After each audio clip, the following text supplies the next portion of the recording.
Sudah cukup Ustaz masalah poligami Ustaz. Kita ke Alhamdulillah. tema lain Ustaz. Pada melongo semua soalnya kalau bahas poligami. Pertanyaan berikutnya Ustaz.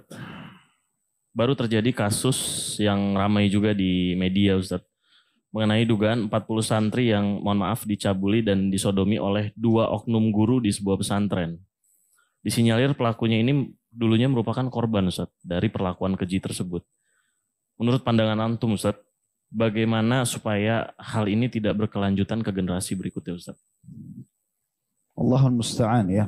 Jadi memang syaitan itu teman-teman sekalian masuk ke jiwa setiap muslim di celah yang dia anggap dia bisa masuk. Kalau antum kuat di sholat, azan tidak mau berhenti, harus sholat, tidak mau terlambat, syaitan merasa tidak ada celah di situ, dia tidak akan goda antum. Dia tahu percuma. Dia pindah ke celah yang antum lemah. Antum lemah di puasa, antum lemah di baca Quran, antum lemah di zikir, itu yang dia grogoti. Sama juga celah maksiat. Mungkin antum kalau disuruh ngambil harta haram antum nggak mau. Tapi mungkin antum kena fitnah wanita, itu yang dibuka sama dia. Wanita antum berhasil tidak, mungkin cinta jabatan, cinta harta dan seterusnya. Nah seperti itu, ya.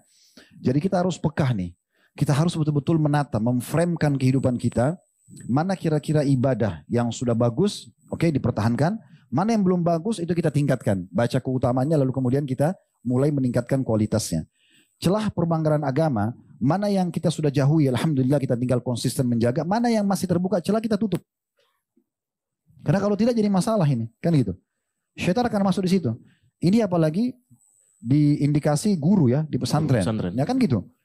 Berarti memang celah kelemahan dia dilihat di situ. Ya. Kami pernah menemukan kasus seperti ini, cukup banyak. Ada imam masjid, ada guru di pesantren gitu kan. Tetapi teman-teman kita harus adil ya. Tidak boleh teman-teman kita melihat ada pelanggaran dari individu seperti ini, lalu kita mencap semua pesantren buruk. Ini anak saya sama sekali nggak setuju, gitu kan? Karena memang bukan lembaganya, tapi kan individunya, ya enggak? Nggak boleh begitu. Kalau ada satu instansi di situ ada satu maling, ya koruptor, nggak boleh kita pukul rata semua lembaga itu buruk. Dianya secara pribadi yang melanggar, kan gitu. Kita nggak akan ridho sebagai warga negara Indonesia di saat ada satu orang Indonesia misalnya mencuri di Amerika, lalu mereka klaim semua orang Indonesia pencuri, pasti kita marah, kan gitu. Nggak mungkin. Yang adil adalah orang ini melanggar, betul warga negaranya misalnya Indonesia, tapi dia pribadi yang kita sedang sorotin. Bahkan kita punya hak untuk mengatakan orangnya salah ya salah, kan gitu. Waktu pernah kami tanggapan tentang seorang tenaga kerja kita yang membunuh di Saudi, kemudian pemerintah Saudi memberikan vonis juga dihukum mati. Sempat ramai di media. Kenapa begitu? Kenapa begini? Mereka cuma membela karena fanatisme kenegaraan saja. Mereka nggak lihat sisi lain. Padahal banyak sekali yang bisa kita lihat sisi lain ya. Orang ini membunuh di negeri orang. Kalau terjadi di negeri kita juga kita balik. Pendatang orang asing datang bunuh orang Indonesia. Saya yakin kita akan ambil keputusan tegas di negara kita. Mungkin dihukum mati. Walaupun satu negara mereka mengatakan, oh jangan kembalikan ke negara. Nggak ada cerita dia bunuh di negeri kita kok. Kan gitu. Kita pun akan ambil ketegasan kan gitu. Tapi orang banyak nggak ada dengan kacamata itu. Oh pemerintah Saudi zalim dan segala macam. Apalagi harus hukum mati. Dia membunuh. Satu sisi. Sisi agama. Waktu itu saya sempat jelaskan ya. Terus saya bilang satu sisi yang lain. Kalau ada seorang muslim melakukan pelanggaran yang kena hudud. Hukuman fisik dalam agama, mencuri dipotong tangannya, orang membunuh dibunuh, orang berzina dicambuk, ya.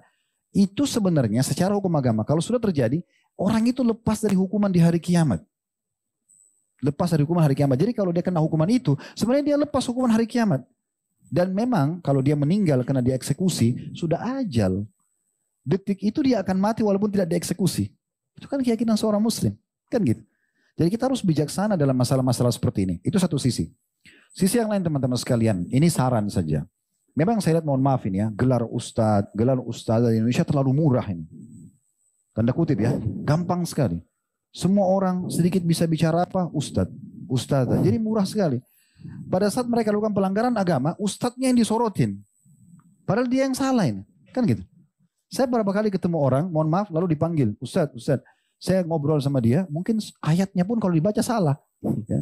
Pelanggaran agama banyak sekali terjadi pada orang seperti ini gitu kan. Atau mungkin ditanya apa saja mungkin keliru. Tapi karena sudah jadi familiar dipanggil ustadz gitu. Ya. Sampai kadang-kadang mohon maaf ada beberapa ikhwah yang lagi kumpul sama saya. Terus ada satu jamaah yang kumpul karena dilihat jalan sama saya lalu dia mengatakan ustadz. Saya bilang afwan. Orang akhi ini bukan ustadz.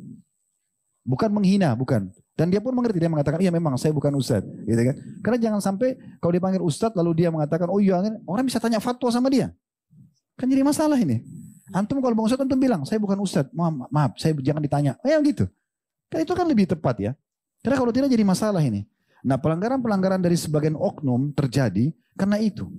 Biasanya karena mereka memang bukan di posisi itu sebenarnya, tapi mereka dipaksa masuk. Atau mereka menjual predikat yang dari masyarakat ustadz ini, akhirnya mereka masuk di lembaga ini, lalu terjadilah hal-hal seperti ini. Ya.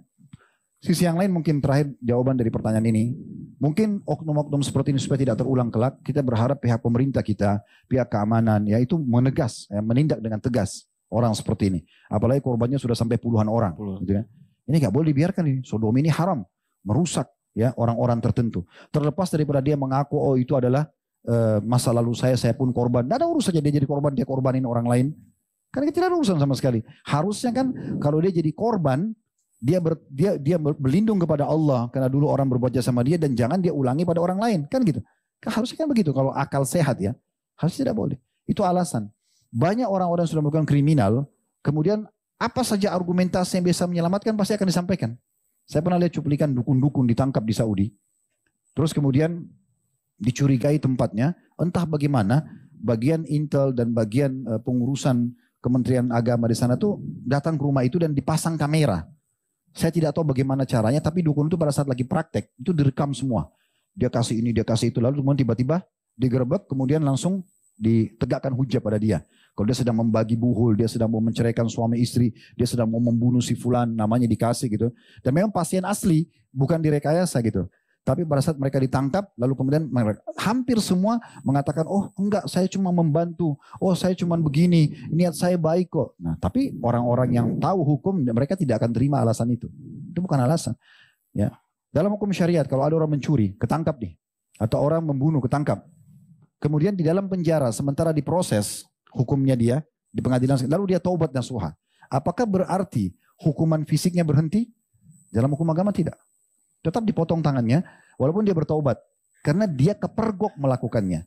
Tujuannya adalah hikmahnya Allah mengatakan walakum fil qisasi hayatun ya ulil albab. Kemudian dalam kisos itu hukuman fisik bagi para pelaku kriminal, ada kemakmuran kehidupan bagi kalian wahai orang-orang yang berakal. Jadi ada hikmah di situ yang harus kita pahami.